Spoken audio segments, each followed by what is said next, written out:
ئەم کاتتان باش بینەران و بیسەرانی کوردستان 24 و باسی ڕۆژ پێشکەش دەکرێت. ئەمڕۆ دوو تەوەر شرۆڤە دەکات. تەوەرێکمان تایبەت دەبێت بە سەردانی سەرۆکی هەرێمی کوردستان بۆ تورکیا و ئەجندای ئەو سەردانە و تەوەری دۆمیشمان تایبەت دەبێت بە ڕێخستنەوەی وتاری مامۆستایانی ئاینی لە مزگەوتەکان. لە تەوەری یەکەمماندا میوانداری بەڕێزان دکتۆر جوتیار عادل پسپۆڕی پەیوەندیە نێودەوڵەتیەکان کە لە ستۆدیۆی سنتەر لێرە لەگەڵم میوانە و لە سلێمانیەوەش مامۆستا ماجید خەلیل پسپۆڕی پەیوەندیە نێودەوڵەتیەکان بە شێوەیەکی ڕاستەوخۆ ئەویش لە سلێمانیەوە لەگەڵمانە. پێم باشە دکتۆر جوتیار سەرەتا لەگەڵ بەڕێستانەوە دەست پێ بکەم. نهێنی کرانەوەی دەرگاکانی ئەنقەرە بەرامبەر بە هەرێمی کوردستان لە ڕووی سیاسی، لە ڕووی ئابووری، تەنانەت لە ڕووی سەربازیەوەش بۆ هەرێمی کوردستان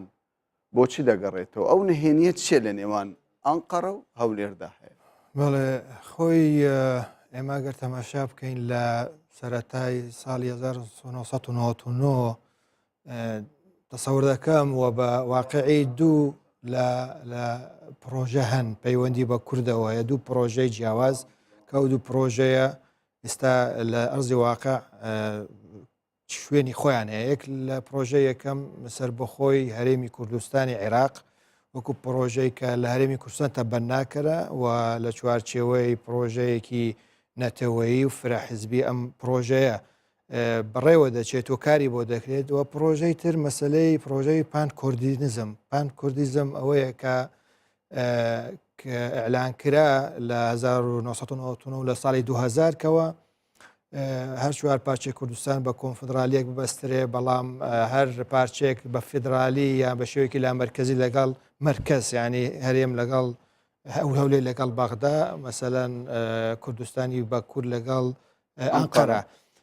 ئەم دوو پرۆژێ بێگومان هەر پرۆژەیەک طبعاً کۆمەڵی لە مەترسی دروست دەکەوە، کۆمەڵی لە دەرفەت بۆ دەوڵەتەکان ناوچەکە و بە تایبەت دەوڵەتی دراوسێ. بۆیە من تەسەور دەکەم بە پێی خوێندنەوەی من بۆ سیاسەتی تورکیا ئەوەی کە پرۆژەی پان کوردیزم مەترسەیەکی زۆر گەورەترە لەوەی کەوە وەکو دەوڵەتی هەرێمی کوردستانە. بۆیە ئەو پان کوردیزم کەوە پارتی کرێکانی کوردستان پشگیری دەکات و هەروە ئەو سێ حزبەی کە لە ڕۆژهەڵات و ڕۆژئاوا و باشووری کوردستان دروست بوون. پێشوودا ینی دکتۆر هەوڵی کورد ینی هەر ئەوە بۆ دەوڵەتێک بۆ خۆی دروست بکە، ینی هەوڵدانی کورد بۆ سربەخۆیی ئەمڕۆکە نییە. پێشتر تورکیا و وڵاتانی دراوسێ بە توندی دژی ئەم هەوڵانە بوون، بەڵام ئێستا لەگەڵ بوونی ئەو هەوڵەش دەرگاکان کراون. منی مەبەستمەوەیە تورکیا تەماشای کام زیانی کەمترە، کام لە بەرژەوەندی پاراستنی یەک پارچەی خاکی تورکایە لەگەڵ ئەم پرۆژەیە دەبێت. و زۆر جار سەرۆکی هەرێم بەڕێزیان باسیەوەی کردووەکەوە ئەگەر پرۆژەی سربەخۆیی مافێکی کووردە لە چوارچەوەی هەرێمی کوردستانی عێراق وەکو دەوڵەت ینی خەباتی بۆ ئەکاوە هەوڵی دیپلۆماسیەکانی بۆ دەدات بۆ ئەم مەبەستەیە. و تورکیا لەم بوارەدا پێی وایە ئەو مەترسەی کە پرۆژەی پان کوردیزم دروستەکە زۆر زۆرترە لەو پرۆژەی کە ئێستا هەرێمی کوردستان کەوایە سەربەخۆیی باشووری کوردستان واقعا ناچارن وڵە بێگومان واقعا و بە تەسەووری من تورکیا وەکو دەوڵەتێکی وەکو کارێکتەرێکی هەرێمی پێی وایە ئەم پرۆژەیە زیاتر ینی قازانجە و زیانیشی کەمترە ئەگەر بەراورد بکەین لەگەڵ ئەو هەوڵانەی تر کە پەیوەستە بەو پرۆژەی پان کوردیزم کە پەکەکە یان وڵاتێکی تری هەرێمی پاڵپشتی ئەو پرۆژەیە دەکات. چونکە ئێمە لێمان شاراوانیەکەوە لە ناوچەی ڕۆژهەڵاتی ناوەڕە سیراعێک هەیە، سیراعێکی هەرێمی لە نێوان دوو کارێکتەری گەورەی هەرێمی ئێران و تورکیایەوە. بێگومان ئەمەش لەسەر خودی سیراعی ناو سووریاش ڕەنگی داوەتەوە. بۆیە ئەم مەسەلەیە ئەو کراونەوەی کە جەنابە دووتر تەنها لە چوارچەوەی دۆستایەتی نەماوە، بەڵکو لە چوارچەوەی هەم بەرژەوەندی هەمیش لە چوارچەوەی ئارەزوومەندانە. باشە کەوایە مەسەلەی سربەخۆیی واقعەکە لە هەرێمی کوردستان لە ناوچەکەدا دێتە ئاراوە ئەو مەترسیە چێ لە نێوە خۆدا کە زۆر جار بازدەوە دەکرێت یعنی هەرێمی کوردستان تاوەکو ئێستا نەگەیشتۆتە ئەو ڕادەی سەر بەخۆی ڕابگەینێ مەترسی هەیە وڵاتان پشگیرینە کۆمەڵک ینی لە میدیاکان مەترسی دەخرێت خۆی دوو ئاراستە هەیە ئاراستە یەکەم کە کلاسیکە پێیان وایە کە ئەم کێشە و گرفتانەی کە ڕوبەڕووی هەر گەلێک دەبێتەوە لە چوارچێوەی سیستەمێکی دیاریکرا و چارەسەرەکرێ ئەوجا دەوڵەت ڕاگەیەندرێ بەڵام ئاراستەی دووەم کە زیاتر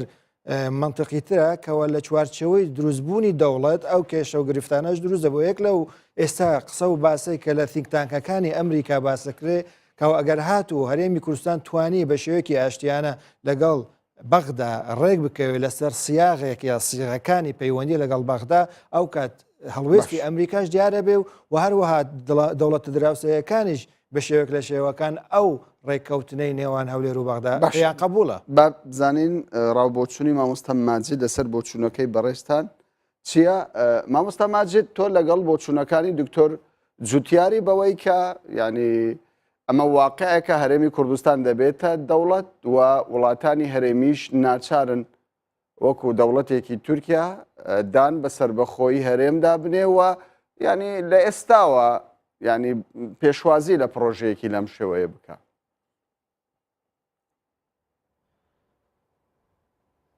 بەڵێ خۆی چوارچێوەی پەیوەندیەکانی هەرێمی کوردستان لە گەڵ تورکیادا دارای پەیوەندیەکی دوور و درێژە و لە ڕابردوودا خۆی دەبینێتەوە حاڵەتەکە تەنها وابەستە نییە بە ناچاربوونی تورکیاوە بۆ پرۆژەیەکی لەو جۆرە ئەگەر ئێمە بە دیدێکی فراوانترەوە تەماشای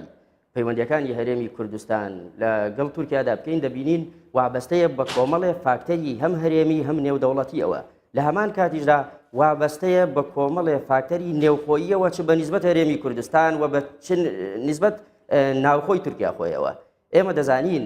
دروستبوونی پەیوەندی هەرێمی کوردستان لەگەڵ تورکیا خۆی بە خاوەنی دەزانێت هەر لە دروستبوونی ناوچەی ئارامە و ناوچەی جەفڕینەوە لە 1991 تورکیا بە فاکتەرێکی بەهێزی چێبوونی ئەم هەرێمە خۆ بەڕێوبەرەوەی کوردستان خۆی دەناسی باشە قازانجی تورکیا ینی قازانجی تورکیا چییە لەوەی کە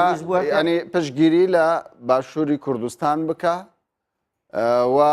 ینی پێشوازی لە کیانێک بکە کە پێی دەگوتردا و کیانە کیانی کوردیە و لە چەند ساڵی ڕابردوودا هەر لەو وڵاتەی کە پێی دەگوترێت تورکیا خەڵکێکی زۆر لەسەر ناوهێنانی کوردستان لەسەر ناوهێنانی ئاڵای کوردستان ینی دەژیر کران لە وڵاتەدا بەڵێ قازانجی تورکیا ڕوون و ڕەوانە ڕوونە قازانجی تورکیا لەکوێدایە لەبەرەوە ئێمە دەزانین تورکیا وەکو دەوڵەتێک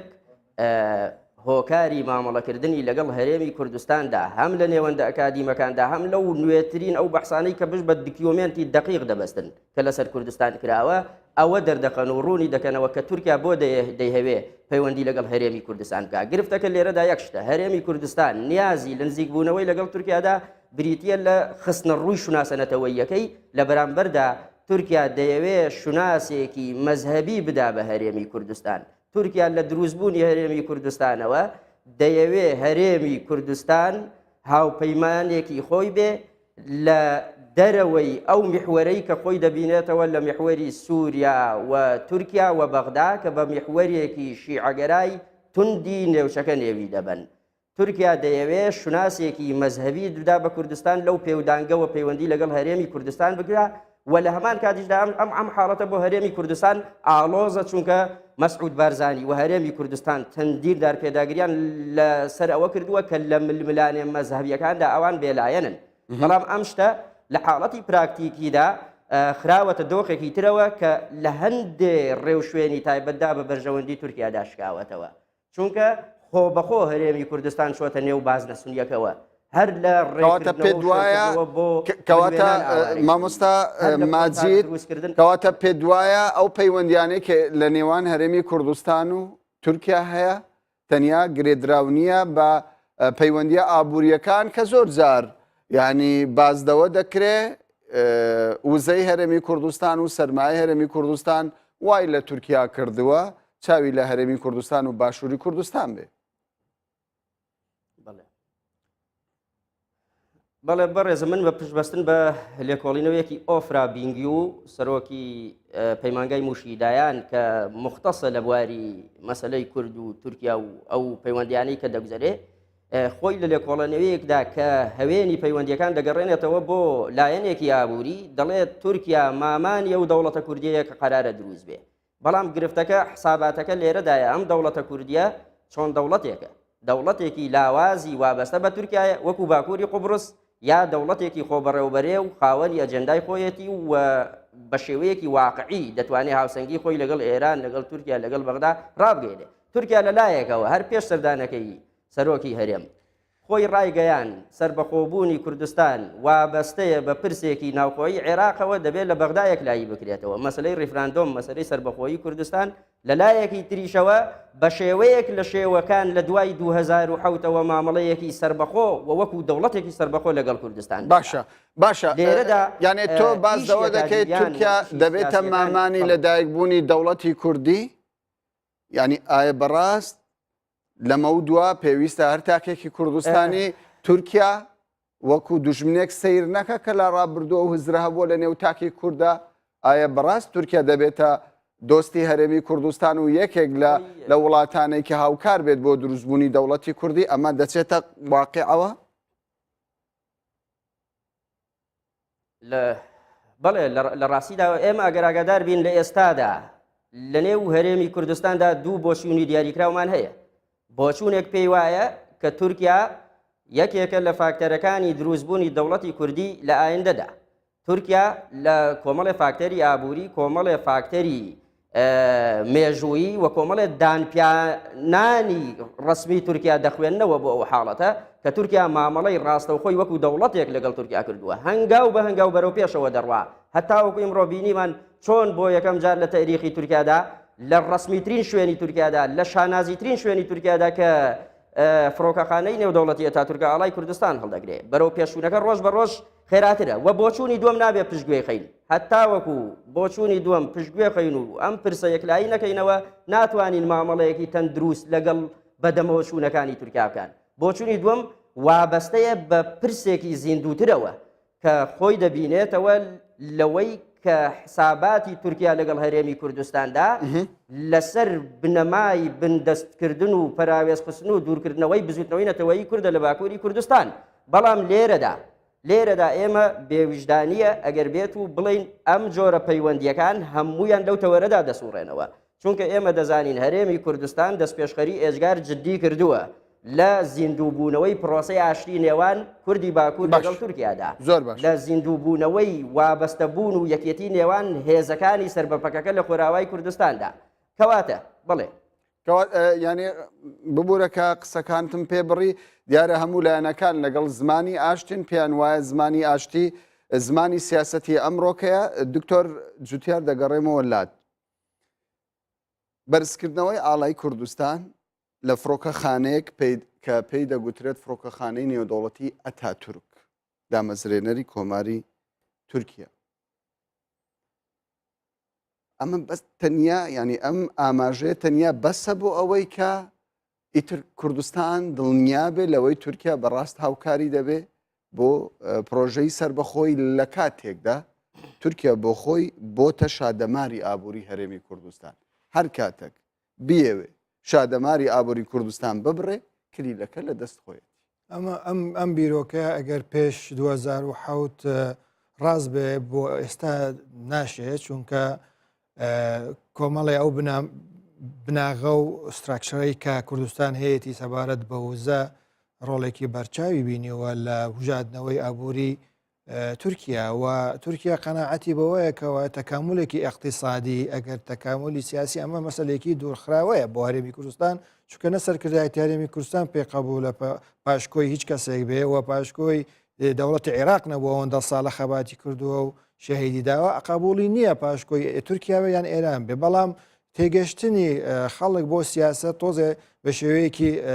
سەطحیە ئەبێ سیاست لە چوارچەوەی بەرژەوەندی کۆ بکرێتەوە داڕشتنی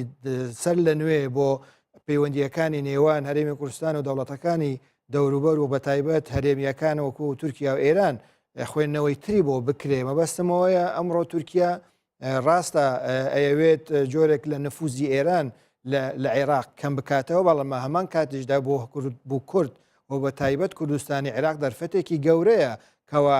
ئەم جۆرە ململانەیە بۆ خۆی بەکار بهێنێت بۆ گەیشتن بەو خەونەی کە پێشتر خەڵک خەونی پێبینی. بۆیە من پێم وایە ئەگەر بێت و نەک تەنها نەک تورکیا بەڵکو شەیتان مامانی دروستبوونی دەوڵەتی کورد ئەبێ ئێمە هەوڵ بدەین کە بەو شێوەیە بێ کەوا کورد بگاتە ئامانجی خۆی مەسلەی کوردستانە و دەوڵەتی کوردستانەوەی هەرێمی کوردستانی عێراقە تەنها. باش ئەمە بابینە سەر سیاسەتی تورکیا، هەڵکردنی ئاڵای کوردستان، شان بەشانی ئاڵای تورکیا،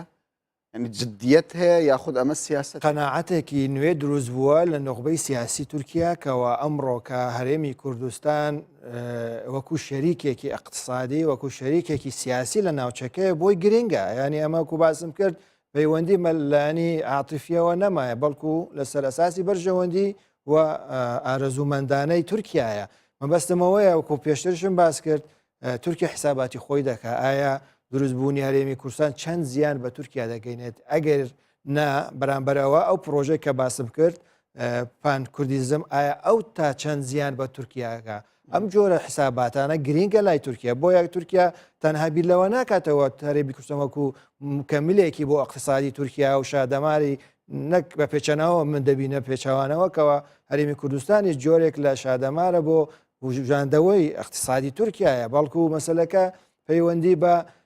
لایانی سیاسی و ئەمنی و هەروەها بیر لەوە دەکەنەوە هەرێمی کوردستان وەکو شورایەکە لە ترسی مەسەلەن ئەو گەشەبوونی چەند گروپێکی تیرۆریستی توندڕەوی ئیسلامیە، مەسلەی گەشەکردنی حەجی شعبیە، مەسلەی ئەو هیلالی شیعیە کە هەیە، بەڵام ئەمە ڕێگە لە سەرکردایەتی کورد ناگرێت بە تەسەوری من کەوا ئەمە بێتە ینی ڕێگرێک لەوەی دەستبەرداری پرۆژەی سەربەخۆیی کوردستان بن. بۆیە من تەسەورەکەم زۆر بە شێوەیەکی منطقی تورکیا بیر دەکاتەوە کەوا ئەمڕۆ هەرێمی کوردستان وەکو کارێکتەرێک ڕۆڵی هەیە لە سەقامگیری و ڕۆڵی هەیە لەوەی کەوا پرۆژەی خۆی پرۆژەیەکی ناوخۆیە، پرۆژەیەکی بۆ دەرەوەی سنوورەکانی هەرێمی کوردستان نییە. ئێمە بینیمان کە شۆڕشی ئیسلامی ئێران پرۆژەی ناردنی شۆڕشی ئیسلامی بوو بۆ دەرەوەی سنوورەکانی ئێران، هەروەها بۆ نمونە پرۆژەی پەکەکە پرۆژەیەکە تەنها بۆ باکووری کوردستان نییە، بۆ هەموو پارچەکانی کوردستانە. ئەم جۆرە ئومەمیەتە کە پێشتر کە ئیتیحاد سۆڤێتی و دامەزرێنەرانی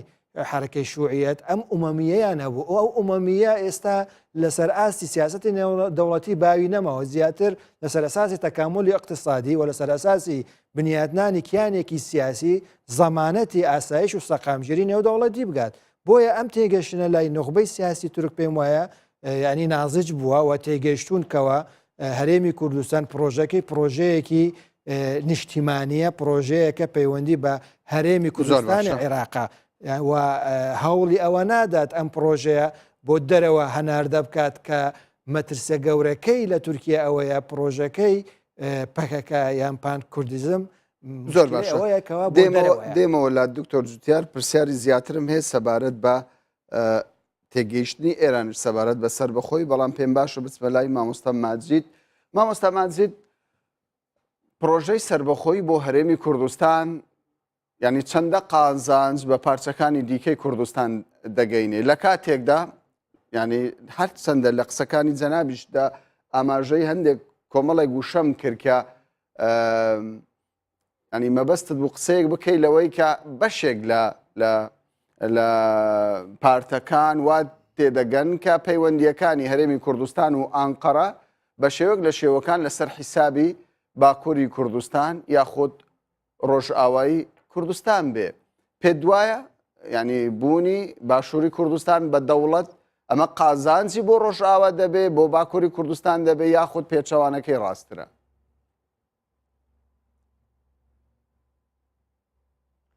بەڵێ بەڕێزم خۆی ئەوە تەنها ئێمە نایین خوێندنەوە بۆ ڕوانگەی پارتە ئۆپۆزیسیۆنەکانی ئەم پەیوەندیە بکەین یاخود ڕوانگەی هەولێر بکەین لەگەڵ هەرێمدا. ئێمە بە شێوەیەکی زانستی تێدەگەین لە ماجەراکاندا چی دەگوزارێ. ئێمە دەزانین کە تورکیا نیازی خۆی بۆ هەرێمی کوردستان و بۆ ویلایەتی مووسڵ بە تایبەتی وابەستەیە بە ویلایەتی مووسڵەوە هەر لە دوای مۆدرۆسی 1970ەوە هەمیشە ئەتاتورک خۆی بە پەرلەمانی تورکیا ڕایگەیان بەڵێنتان پێدەدەم کە ویلایەتی مووسڵ دەگەڕێنمەوە لەسەر ئەو پرۆنسیپە تا ئێستا هەنگاو بە هەنگاو کار دەکرێت سلێمان دیمرل لە 95 وتی ئێمە ئیش دەکەین بۆ گەڕانەوەی ویلایەتی مووسڵ لە 2003دا عەبدوڵڵا گول وەختێکە بەڵام ئەوەی لە هەرێمی کوردستان هەیە پرۆژەیەکی نەتەوەییە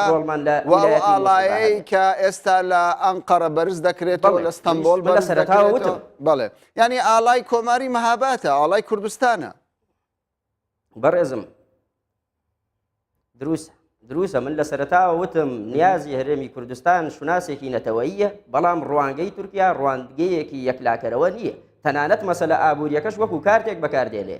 هەر کاتێک پێویستی بە ئەسڵەن ئابووری تورکیا زۆر وابەستە نییە بە هەرێمی کوردستانەوە لە سەدا 5 بودجەی تورکیا هەرێمی کوردستان دابینی دەکات با سێم بازاڕی ناردنیەکانی تورکیا هەرێمی کوردستان بێ تورکیا خۆیان ڕایان گەیان لە ڕێکخستنەوەی پەیوەندەکانیان لەگەڵ رووسیا وتیان پرۆژەی تورکیش ستریممان هەیە مەسەلەن بۆ وابەستەکردن و گواستنەوەی گازی سروشتی تورکیا و ئێران بۆ تورکیا وەکو کارتێک دیسان مامەڵەکردن لەگەڵ رووسیادا هەر کاتێک لەگەڵ رووسیادا لەگەڵ کۆمەڵگەی نێودەوڵەتیدا پەیوەندیەکانی تێکچوو ئەوە دیسان دەبینین کۆمەڵگەی نێودەوڵەتی دێ ئۆپۆزیسیۆنی تورکیا هەندەدا هەروەکو چۆن رووسیا دەڵێ ئێمە مەسەلەن سووریا دەکەینە ئەفغانستانێکی تر بۆ تورکیا هەروەکو چۆن مەسەلەن رووسیا دەڵێ ئێمە مەسەلەن تورکیاش لە بەرامبەردا دەڵێ من بەندەری بسپۆر دەگرمەوە لە رووسیا یان شتەکە وابەستەیە بە هەندێک حاڵەتی نێودەوڵەتی و هەرێمیەوە ئێمە ئەوەی کە یەکلاکەرەوە تاوەکو ئێستا تێ دەکەین لە نیازی تورکیادا بوونی دەوڵەتێکی کوردی سربەخۆ بڤەیە چونکە تورکیا پێی وایە ئەم شتە زۆر وابەستەیە بە خەڵکی ناوخۆی چونکە دەزانین سەرۆکی هەرێمی کوردستانیش و هەرێمی کوردستانیش لەو ڕاستە تێگەیشتووە کاوەکو پرسی باکووری کوردستان یەکلایی نەبێتەوە تورکیا بوار نادا باشە من بۆ چوونەکەت یەکسەر دەکەمە پرسیار بۆ دکتۆر جوتیار دروستبوونی دەوڵەتی کوردی بڤەیە وەکو مامۆستا ماجید باسی هەندێک ئەو گۆڕانکاریانەی کە لە سیاسەتی دەرەوەی تورکیا ڕوویدان گۆڕانکاری وەرچەرخانن ینی زۆر جیاوازن لەوەی کە پێشتر هەبووە ئێمە ناڵێن تەنها مەسەلەی پێشوازیکردنی جەنابی سەرۆک لە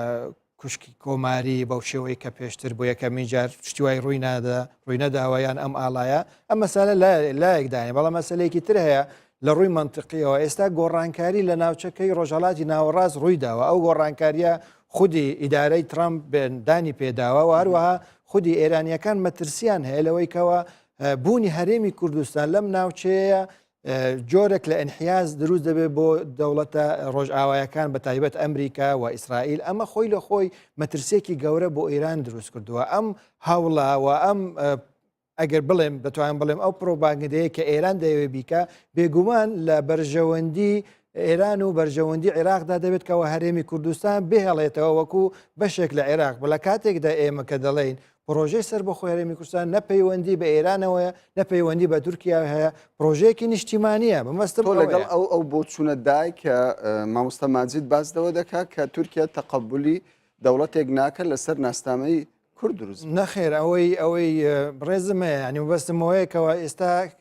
عقلیەتی نخبەی سیاسی تورکی گۆڕاوە سیاسەتی تورکیا ئێستا حیسابات دەکات وەکو باسم کرد ئێستا تورکیا خاکی تورکیا یەک پارچەی خاکی تورکیا لە مەترسیدایە چونکە وەکو باسم کرد پرۆژەیەکی گەورە هەیە شان بەشان پرۆژەی سربەخۆی هەرێمی کوردستان ڕەوات لە سەرەتای کشانەوەی ئەمریکا لە عێراق ئەو پرۆژەیە گەڵاڵە بووە و تەنانەت عەبدوڵڵا ئۆجەلان ڕایگەیاندووە کە ئەم پرۆژەیە پێڵێن وەکو باسم کرد کورد پانیزم کە دەیەوێت پانکوردیزم ببوورە کە دەیەوێت شورایەکی تری شیعەگەری دروست بکات لە چوارچەوەی کوردستان و هەوڵ بدات کەەوە پرۆژەی سەربەخۆی کوردستان لە ناو ببات بۆیە تورکیا لە بەرژەوەندی ئەودایە ئەو پرۆژەی سەربەخۆی هەرێمی کوردستان پاڵپشتی بکات بۆەوەی ئەو هەست دەکات و پێی وایە بە پێی حساباتی خۆی کەەوە زیانەکانی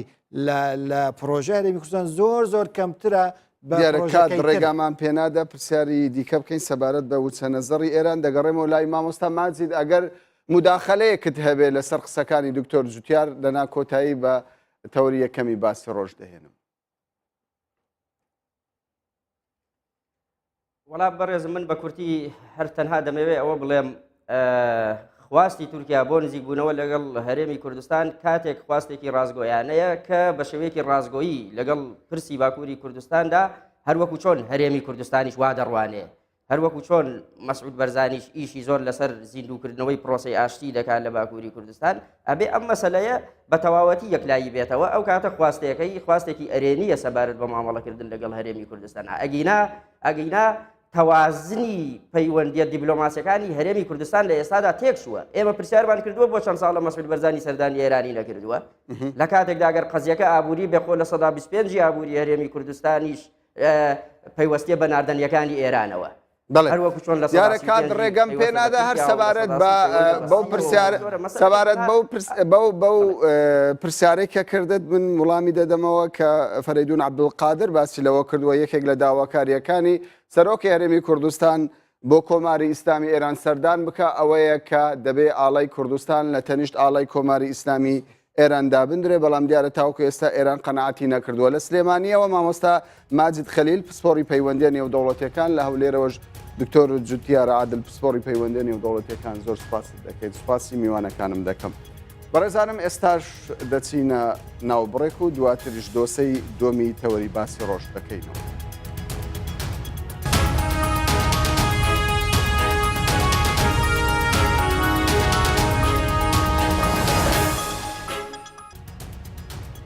دووبارە سڵاو بەڕێزان تەوەری دۆمی باسی ڕۆژ تایبەتە بە هەوڵەکانی وەزارەتی ئەوقاف و کاروباری ئاینی و هەروە وەزارەتی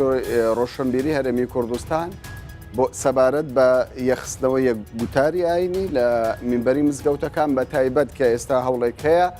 لە میدیاکانی نێوەخۆی هەرێمی کوردستاندا کۆمەڵێک کەناڵ هەن لە ڕێگای ئەو کەناڵانەوە وتاری مامۆستایانی ئاینی پێشکەش دەکرێت بۆ قسەکردن سەبارەت بە ئامانجی پێکێنانی ئەو لیژنەیە بە شێوەیەکی ڕاستەوخۆ لە ستۆدیۆی سنتەر میوانداری دکتۆر سالار عوسمان بریکاری وەزارەتی ڕۆشنبیری حکوومەتی هەرێمی کوردستانمان کردووە هەروەها میوانداری دکتۆر بەشیر حەداد ئەندامی بۆردی ڕێخستنی گوتاری ئاینی لە وەزارەتی ئەوقاف و کاروباری ئاینی هەرێمی کوردستانمان کردووە بە خێراتنێکی گەرمی هەردوو میوانەکانم دەکەم. پێم باشە دکتۆر سالار لە جەنابتانەوە دەست پێ بکەم ئامانجتان لە پێکهێنانی لیژنەیەک بە هاوبەشی لەگەڵ وەزارەتی ئەوقاف چییە دەتانەوێت چی بکەن؟ زۆر سوپاس بۆ بەڕێستان و بۆ کەی 24 و بینەرانی خۆشەویست بەدڵنیای ئەوەم بابەتە بابەتی گوتاری ئاینی و پەیوەست بە بواری کللتوری لە هەرێمی کوردستان بابەت و پرسو مژارێکی زۆر گرینگە بەو تێگەیشتنەی کە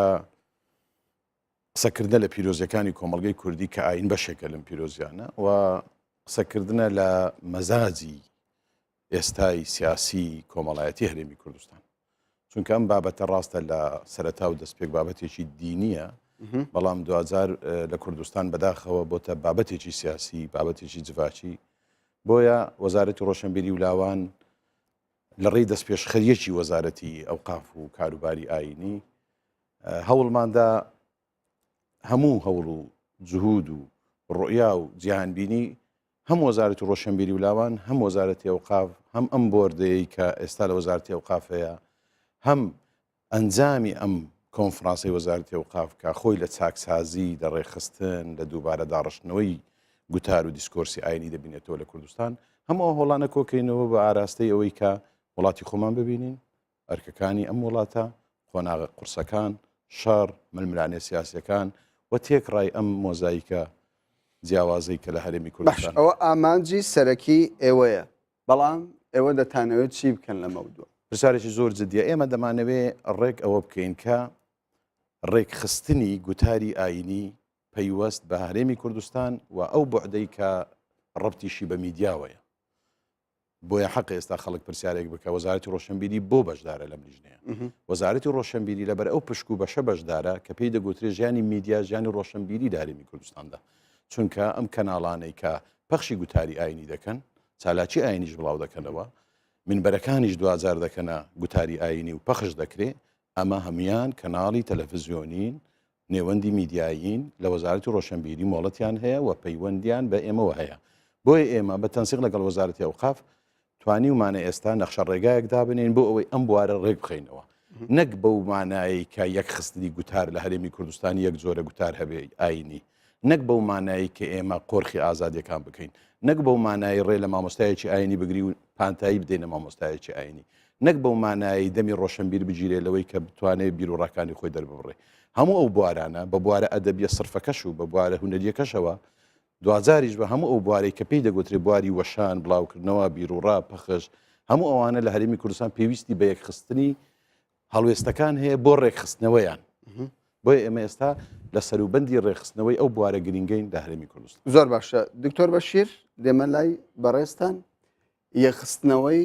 گوتاری ئاینی ئەمە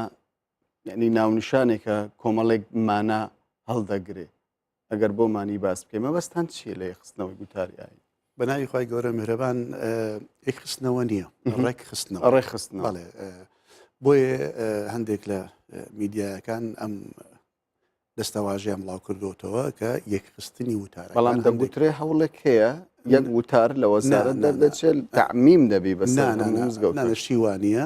ڕاستیەکە و حقیقەتەکەی ئاوایە کە عمومی چالاکیە ئاینیەکان ڕێک بخرێتەوە بە شێوەیەکی ئاوا کە لە بەرژەوەندی ئەمڕۆی کوردستان بێ لە بەرژەوەندی ئاسایشی نیشتیمانی و ئاشتی کۆمەڵایەتی خەڵکدا بێ دیاریشە کە گوتاری ئاینی بە شێوەیەکی گشتی کاریگەریەکی زۆری بەسەر کۆمەڵگەی ئێمە هەیە لەبەرەوەی کۆمەڵگەمان کۆمەڵگەیەکە پاشخانێکی فکری ئاینی هەیە بۆیە گوتاری ئاینی ئاراستەیەک دروست دەکات لە ناو کۆمەڵگادا ئەم ئاراستەیە دەمانوێت بە ئاراستە ڕاستەکە بڕوە و چاک بڕوە وەکو کاک دکتۆر سالاریش ئاماژەی پێدا ئێمە بە هیچ شێوەیەک ئەمە هەوڵێک نییە بۆ بەرتەسکردنەوەی پانتایی ئازادی چ لە مامۆستای ئاینی چ لە نووسەرێکیان لە کەسێکی ڕۆژنامە نووس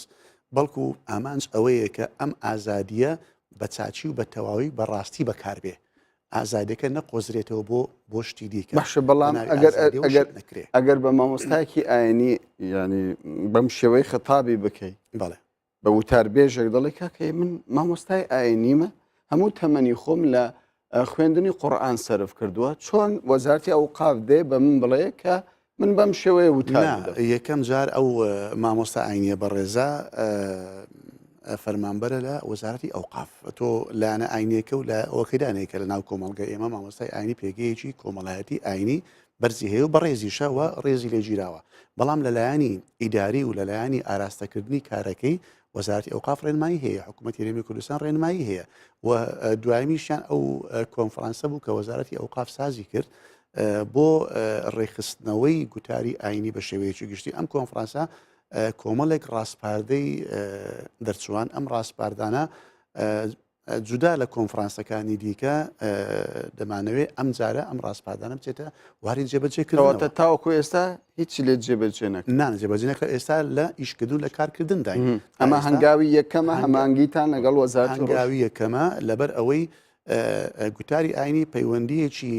فەنی و هوەریشی لەگەڵ وەزارەتی ڕۆشنبیری هەیەویش لەبەر ئەم وتارانە زۆربیان لە چێ پەخش دەکرێت لە میدیاکان لە میدیای بینراوە و بیسراو یان لە میدیاکانی خوێندراوە دیسان بۆیە ئەم هەماهەنگی و تەنسیقە زۆر گرنگە باشە پێشەکاریەکان چن کە لەلایەن مامۆستایانی ئاینی تاوکو ئێستا بینراوە بۆ تەگلەی هەرچەندە من بەشێکیم لەبەر دەستدایە بەڵام دەمەوێت لە زاری بەڕێستانەوە جێبیستی ئەو دەبێت ڕاستیەک بڵین ڕاستێکەش ئەوەیە تەنەها لەلایەنی مامۆستایانی ئاینی پێشۆرکاریەکە ناکرێت بەڵکو لەلایەنی بەرامبەریش دەکرێت زۆر جاری وایە نووسەرێک شتێکی نووسیوە یان ڕۆژنامە نووسێک یان کەسێک بە ناوی هونەر و بە ناوی ڕۆشنبیریەوە بە ناوی ئازادی دەربڕینی بیر و ڕای خۆشتێکی نووسیوە کە مامۆستاکەی وا لێ کردووە مامۆستاکە ڕەتی داتەوە قسەی بکات بۆی مەجال هەبی بۆ مامۆستا مەجال نەبێ ئێمە دەمانەوێت ئەو ئازادیە بە شێوەیەکی باش ڕێک بخێن لەوە هەردوولا هەم بۆ مامۆستا ئاینیەکە هەم بۆ دەرەوەی مامۆستای ئاینی پەیوەندی بە بڵاوکردنەوەی فکرەی و نوتیژی نییە بابا بەتەکیید ئەوش ئەوەی چۆن توندوتیژی خۆ بەس لە ئاین ناکرێت کاکە خۆ بەس مامۆستا ئەنجامی نادا بڵاوکردنەوەی فکری توندوتیژی دەکرێت وتارێک بڵاوی بکاتەوە کە لە میدیای خوێنرا و بڵاو دەبێتەوە دەکرێت نووسەرێک بڵاوی بکاتەوە دەکرێت ڕۆژنامە نووسێک بڵاوی بکاتەوە بۆیە ئەمە کە دەڵێن بنەبڕکردنی بیری توندڕەوی و چاکردنی گوتارەکە هەم لای مامۆستا هەم لە دەرەوەی ئیستغلال کراوە بەتەکیدی ئیستغلال کراوە بۆیە دەبینین چەندین چێ شەڕی داوە لەم دوایان گلەی لە مامۆستایکی ئاینی کراوە کە تۆ لە وتارەکەت تەشیر کردووە یان ناو دزڕاندووە یان گوتارەکەی بە شێوەیەکی ئاوا بووە زیانی بۆ ئاسایشی نیشتیمانی بووە و لە هەمان کادا گلەی لە خەڵکانی تریش کراوەکە بێڕێزی کراوە بەرامبەر بە ئاین مامۆستا دەڵێ من وەڵامی ئەوم داوەتەوە جا ئێمە نامانێت ئەو وەڵام کاریانە ببینێ هەردوو لە بێنە سەر ئاسەیەکە لە سنووری ئازادی خۆیان دەرنەچن و ئازادن نە کەسەکە بێ ڕێزی بەرامبەر بە ئاین بکەنە مامۆسای ئاینی بە کەسێکی بێ ئاین بکە. دکتۆر سالار لە پرۆژەکەی ئێوەدا داخستنی هیچ کەناڵێک هەیە لە بەرنامە ئێوەدا؟ کامەران وڵا پێشەوەی باسی داخستن بکەم ئەکید لە بیرم ناچێت وەڵامت دەدەمەوە بەڵام پێم خۆشە هەندێک حەقیقەت بڵین بەڕاستی زۆریش ڕاشکاو بین ئێمە لە کوردستان گرفتمان هەیە لە هەموو بوارەکان گرفتمان هەیە بە ڕێژەی جیاواز ئەو بوارێکە ئێمە ئێستا قسەی لێ دەکەین کە بواری گوتاری ئاینیە و بواری با بڵین گوتاری ڕۆشنبیری کللتوریە بەگشتی لە کوردستان و ئاینیش لە زمانی کللتور گرفتی زۆر قوڵ و جەزری هەیە یەک ئەم چاکسازی کە ئێستا هەیە یا ئەم کۆنفرانسی وەزارەتی ئەوقاف یا ئەم لیژنە هاوبەشەی ئێمە و ئەم هەنگاوانەی دوای ئەم لیژنەیەش دێ هەمووی بریتە لە ئاعتراف بە گرفت کەواتە گرفت هەیە ئەمە یەک دوو گرفتەکان چین پێویستە دەستنیشانیان گرفتەکانش ئەگەر سانسۆری بۆ دانندرێ پێم وایە دا گرفتەکان چین پێویستە ئێمە دەستنیشانی بکەن اینجا بەرەو چارەسەر بڕۆن گرفتەکان ئەگەر وا بە خێرایی لەم بەرنامە ئێرەوەندە بوار هەیە ئێمە منبەرێکمان هەیە بەشێک لەم منبەرانەی لە کوردستان هەیە تونڕۆیی بڵاو دەکەنەوە بەشێکیان جۆرێک لە خورافات بڵاو دەکەنەوە بەشێکیان بۆتە منبەرێک بۆ ڕەمزیەتی ئینسانەکان نەک بۆ ئەو بەشە ئەگەر ڕوونتر قسەی لەسەر بکەین ینی حزبین بەشێکیان حزبین بەشێکیان حزبی گەورەی لە پشتا بەشێکیان حزبە سیاسی ئیسلامیەکانی لە پشتا بەشێکیان حزبی ناسیاسی ئیسلامیشی لە پشتا من با ڕاشکاو بین لە کوردستان کەواتە منبەر لە تەهارەت و پاچی و خواپەرستی خۆی ئەم بەشە لە منبەر ینی لە بینی دوو کەوانە ئەم بەشە لە منبەر لە تەهارەت و پاچی و پەیامی خواپەرستیانەی خۆی لای داوە و تەنانەت هەندێک لە منبەرەکان جۆرێک لە بازرگانیشی تایە هیچتەوە مەرحەلەی بەڵێ ئەمانە هەر هەمیان کە گرفتی تریشەیە پێویستی بە ڕێخستنەوەیە بە دووبارە داڕشنەوەیە ئێمە لەگەڵ وەزارەتی ئەوقاف بەنیازین ڕێک منبەرەکان ببینەوە بۆ فەزای خواپەرستی خۆی لە ڕەمزیەتی کەسەکانی بترازێنین لە خورافات بڵاوکردنەوەی بترازێنین لە فکری تامداعشیانی بترازێنین لە تونڕەوی بترازێنین ئەمە پەیامێکی زۆر گرنگە بۆ ئەمە بەڵام ینی ئەمە دەکرێت بڵێ بۆ ئەمە ئێمە چیمان کردووە پێویست بە ڕێنماییە ڕێنماییمان هەیە و ڕێنمایی دەردەکەین پێویست بە بڕیارە بەڵێ بڕیاری بۆ دەردەکەین پێویست بۆیە بە بەشێک لە سانسۆرە بەڵێ سانسۆریش دەکەین باشە بەڵام دکتۆر سالار زۆر جار کۆنفرانس دەبەسترێت زۆر جار لیژنە پێک دەهێنرێت دواتر دەرەنجامەکەی نابی ینی ئەمڕۆ بەڕێزێک وەزیری ئەوقافە بەیانی لە حزبێکی دیکە وەزارەتی ئەوقاف دەکەوێتە دەستی ئەو لەوانەیە لە یەک لەو حزبانە بێ کە ئێوە ئێستا کە بە شێوک لە شێوکار ڕخنەی لێ دەگرێت باشە ئەمە ئەوەی جەنابەت باسی دەکەی بریتە لە فەلسفەی حکومڕانی هەر وڵاتێک کە ئێمە نەقسمان هەیە لێی یعنی فەلسفەیەکی 50 ساڵ 25 ساڵی نییە بۆ بواری دین بۆ بواری گەنج بۆ بواری مافەکانی ژن بۆ بواری زانکۆ بۆ بواری ئەکادیمیا ئەمە گرفتی ئەم وڵاتەیە بۆ چکە ئەم وڵاتە دەوڵەت نییە ئەم وڵاتە لە سەرکیانی خۆی نیە وڵاتە لە شەردایە ئەم وڵاتە یەک دنیا مەشاکری اقتصادی سیاسی جڤاکی هەیە ئێمە بۆ ئەم بابەتانە ئەم پرسانە هەر هەمووی چارەسەر بکەین بە نمونە ئەم گوتاری ئاینیە پێویستە قۆڵی لێ هەڵماڵی شەرم نەکەین بۆ چکە پەیامەکە یەک گەڕانەوەی منبەرە بۆ خواپەرستی پاک زۆر باشە دوو کاک کامەران شتێکەیە دەبێ ئێمە بیزانین فەزای گشتی ئەوەی جەنابەت باس کرد مامۆستایەک دەڵێ من پەروەردەی قورئان و کەس ناتوانێت ڕێگەم لێ بگرێ فەزای گشتی دەبێ قانون تەنزیمیکە ئەو لە منبەری قسە دەکا و لە پەخشدایە و کەناڵی ئاسمانی هەیە ئەمە فەزای گشتیە پەیوەندی بە تربیەی منداڵەکانی ئەم مجتەمە ئاوەیە پەیوەندی بە مافەکانی ئینسانە بەڵام ئەو مامۆستایە ئانیە دەڵێ من پابەندی پەیڕەوێکم لە قانون بەرزتر ئەویش قورئانە قورئان ڕێگە بەوە نادا عنف بڵاوکەوە قورآن ڕێگە بەوە نادە منداڵی خەڵک بترسێنی، قورآن ڕێگە بەوە نادە خورافات و جالت بڵاوکەوە، قورآن ڕێگە بەوە نادە مەلایەک خەریکی خۆی بێ کەناڵێک بۆ خۆی دانێ و وڵات ئیهانەکە، ڕەمزی وڵات ئیهانەکە، ئەدیب ئیهانەکە، ڕۆژنامەنووس ئیهانەکە، ئازادی ڕۆژنامەنووس ئیهانەکە جنێ و ببەخشتەوە. دە باشە چارەسەر چییە؟ چارەسەرەوەی ئێمە ئێستا خەریکین لەناو حەقی چارەسەرداین زۆر بە ڕاشکاوی لەگەڵ مامۆستایانی ئاینی دادەنیشین، باش لەگەڵ میدیاکاران دادەنیشین، ڕێنمایی وڵاتی خۆمانیان پێ دەڵین، لە سەروی هەمویانەوە یەک دیێڕی فەلسەفی گەورەی حکومڕانیان پێ دەڵێنەوەیە کەس لە وڵات گەورەتر نییە، کەس لە بەرژەوەندەکانی کوردستان گەورەتر ئەگەر پرۆژه یاسایەکتان نییە. بەڵێ هەمانە ئەگەر وای لێ بێ بۆیە من دەڵێم دیسانەوە چاودێری و ڕقابە بۆ وڵاتێکی بێدەوڵەت پێویستە. منەوە نووسیوە وڵاتێک وای لێ بێ کتێب لە منبەری مزگەوتەکان لە ناو حەوشی پیرۆزی مزگەوتەکان بڵاو بکرێتەوە بە پێشمەرگە بڵێن خراپ، بە خاک بڵێن خراپ، بە ئاڵای کوردستان بڵێن خراپ، بە سرودی نیشتیمانی بە سرودی نیشتیمانی بڵێن خراپ، پیاوی وای سیاسی هەیە لەبەر سرودی عێراقی هەڵنەسێتەوە و ئیهانەی مقدساتی وڵاتە بکە، دەبێ ئەم کتێبە قەدەغە بکرێ، بەم کەسە سیاسی بڵێ ستۆپ و بەم حیزبە سیاسیش بڵێ تۆ خەریکی پێ لە پیرۆزیەکانی وڵات. زۆر جوانە پێم وایە زۆریری خەڵکی کوردستان لەگەڵ ئەم داواکاریەن، بەڵام تۆ باسی حیزبە ئیسلامیەکان دەکەی، ینی لە هەر ینی ئەگەر لەگەڵ هەر مامۆستایەکی ئاینی بە دوواداچوون بکەی لە پشتەوە حیزبێکی ئیسلامی هەیە، ینی چۆن ئەم پرۆژێت جێبەجێ دەبی کە لە پشتەوەی حیزبێکی گەورە هەبێت. کاکەبران من لە وەڵامی پێشوو گوتم بەشێکی ئەم مەلایانە حزبی سیاسی ئیسلامین، بەشێکیان حزبی نائیسلامین. قسەکەی خۆم لە بیرە. ئێمە کە ئیش دەوڵات دەکەین مراعاتی کەس ناکەین، بەس مراعاتی وڵات دەکەین. ئەمە ئیشە ئیشی وڵاتێکە، بۆیە هەر مامۆستایەک لە پیرۆزیەکان لایدا لە پەیامی خواپەرستی لایدا سەر بە هەر حزبێکی سیاسی بێ ئیسلامی و نائیسلامی ئێمە ڕێ دەکەین. باش دکتۆر بەشیر ئەوەی کە جێبیست دەبن زێدەتر دروستکردنی سانسۆرە لەسەر مامۆستایانی ئاینی، ئایا بە تەنیا مامۆستایانی ئاینی بەشێک لەو مامۆستایانە هۆکارن کە بە شێوک لە شێوکدان پێکدادان لە نێوان ڕۆشنبیران و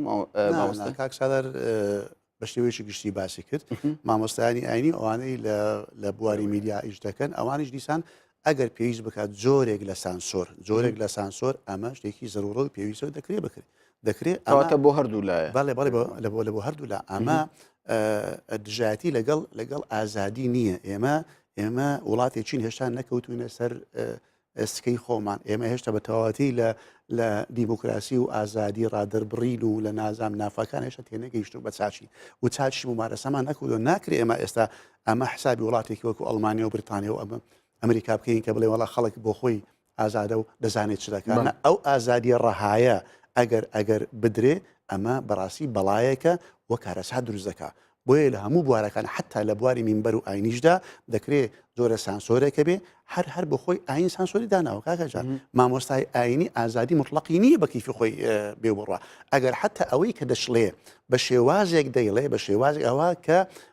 ئەم شێوازە لە بەرژەوەندی کۆمەلگا بێ. ئەوە تا قورئانی پیرۆز دەفەرمێ ئودع إلى سبيل ربك بالحكمة والموعظة الحسنة. ئێمە جارێک هەندێک میوانی غیرە مسلمان هاتبوون مامۆستایە گوتی ئێمە دینی ئێمە وا فەرمانمان پێ دەکا ئەگەر لەگەڵ ئێوەی غیرە مسلمان ئەگەر بە شێوەیەکی چاک مامەڵە بکەین ئێمە دینەکەی ئێمە لە پاشە لێمان ڕازی نابێ. وتیان چۆن؟ دینمان پێمان دەڵێ بە شێوەی چاکتر نەک چاک بیلەتی هەیە ئەحسەن نەک حەسەن، کەواتە ئەگەر بە چاک مامەڵتانەکە بکەین ئێمە کەواتە ئیشێکی باشمە نەکرد بێت چاکتر. ئەمە بەو شێوازە ئێستا برادەران پێم دەڵێن کاتمان کەم ماوە دوو خولەکمان ماوە پێم وایە کاتەکە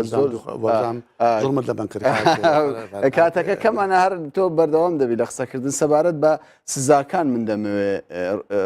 زیاتر زانیاری بدەیت. سزاکان دوورخستنەوەی مامۆستایانی ئاینەکە ئێستا جێبیستی ئەوە دەبێت باسی سزاکەین بۆ باسی ڕێکخستنەکان نەکەین ڕێکخستەکان بە چ شێوەیەک دەبێت ئەگەر من پێم وایە دڵنیام لە سەدا 95 مامۆستایەکان و میدیاکارانیش ئەگەر لە حقیقەت و لە کرۆکی بابەتەکە بگەن کە لەگەڵیان دانیشتن باش لەگەڵ دەکرێت زۆر پابەند دەبن ئەو کات زۆر کەم پێویستیمان بەوە دەبێتکە لەوانەیە لەگەڵ مامۆستایەک لەوانە لەگەڵ مثەن بڵێ پرۆژەکە لە خزمەتی مامۆستایانی ئاین لە خزمەتی مامۆستایانە لە خزمەتی میدیاکارانە لە خزمەتی کۆمەلگاشە لە خزمەتی هەمووانە لەبەرەوەی ئەم ئاشتی کۆمەڵایەتیە پتەوتر دەبێت. ئەو کات کە لێک نزیک بووین نە میدیاکارێک لە مامۆستا دەخینێ نە مامۆستا لە میدیاکارێک دەخینێ تەنها ئەگەر هاتوو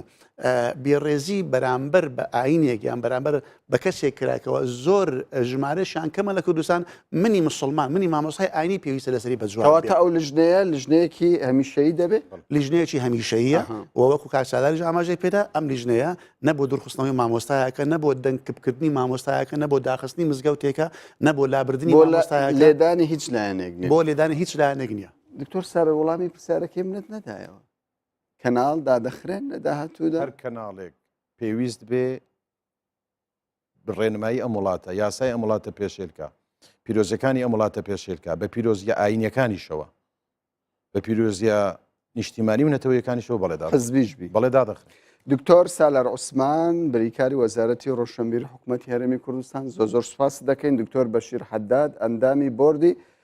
ڕێکخستنی گوتاری ئاینی لە وەزارەتی ئەوقاف زۆر سوپاس دەکەین بینەرانی بەڕێز سوپاس بۆ ئێوەش کە کاتی خۆتان بە ئێمەدا